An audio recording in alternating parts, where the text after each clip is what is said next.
Polémique sur la vision de Dieu. Réveil pour l'éveil dans la voie de la méditation présente.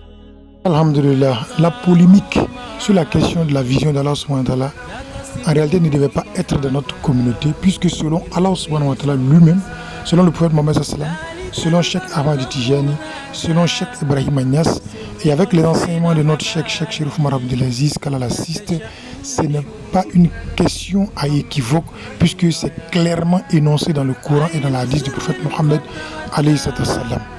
Et dans la démarche de Cheikh Ahmad Tijani et dans la démarche de Cheikh Ibrahim Agnès, cela est explicite et compréhensible et possible qu'Allah donne la bonne compréhension. Dans une première partie, nous allons parler de ce que Allah subhanahu wa ta'ala dit. Allah subhanahu wa ta'ala dit dans la sourate 24, il dit: je suis lumière sur lumière, je guide qui je veux vers ma lumière.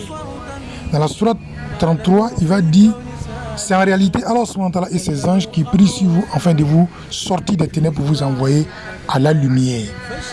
Et on voit aussi qu'Allah subhanahu wa ta'ala dit: Tafiru ilallah, accourir vers moi, Allah subhanahu wa ta'ala. Alors la question est de savoir si on doit accourir vers Dieu, s'il doit nous guider vers la lumière et qu'il définit la lumière comme étant lui-même, alors qu'est-ce que nous allons voir, qu'est-ce que nous allons entendre, qu'est-ce que nous allons toucher. Mais là encore, on pourrait encore revenir sur l'échange qu'il y a eu lieu entre Moïse et Dieu. Moïse dit à Dieu: montre-toi enfin qu'on te voie, et Dieu dit: tu ne me verras point.